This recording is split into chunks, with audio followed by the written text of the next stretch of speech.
In November 2006, 6 Muslim imam men were shuffled off an airplane when an ignorant passenger expressed concern.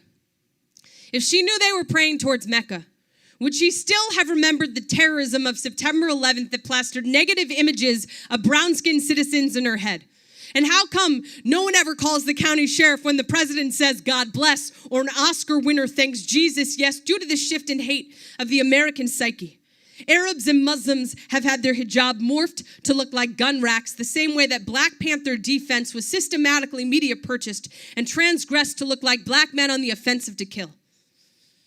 And I want to say I understand the Muslim men, not because of my own experienced anti-Semitism, which has been vast and painful, but because despite my optimism, I've watched my people slaughtered for millennia, so my passport is always ready for any white supremacist plan, for any minority extermination, and the new folks of color better get in line, because the old ones still haven't been paid reparation.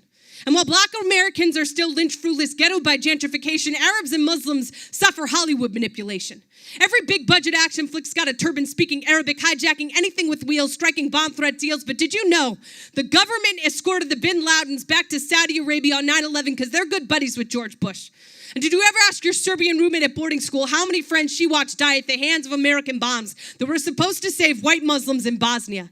And did you ever envision a world without racial and ethnic scapegoats? Because there are movements to reinstate prayer in school. I was made to worship someone else's God as we looked at our flag with my hand on my heart during our nation's pledge, yet she reports their prayers to the nearest airport security as suspicious activity. White men murder Emmett Till because he whistles at a white woman when there are white men that whistle at Black and Latina women every street corner in Manhattan. Stars plastered on my ancestors' shoulders, numbers tattooed on their arms, yet there are scholars who say the Holocaust genocide never happened. PhDs who claim slavery ended in 1863, ignorant KKKans who think it'll never happen again, but we're escorting Muslims off the airplane, making the airport the new plantation. We're massa. As any white or assimilated racist that doesn't know that Arab is not synonymous with Muslim, probably thinks that anti-Semitism is an old world thing of the past, like a friend recently told me to my Jewish face, probably thinks that Brown v. Board and civil rights cleared up any American issues with race. We're always on someone's case.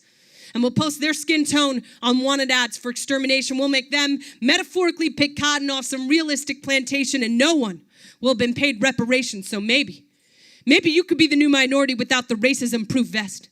Maybe you could be this year's Muslims escorted off an airplane for giving praise to the Almighty. Maybe you could be the new victim to the colorless whitey. So if it's never been you, guess what?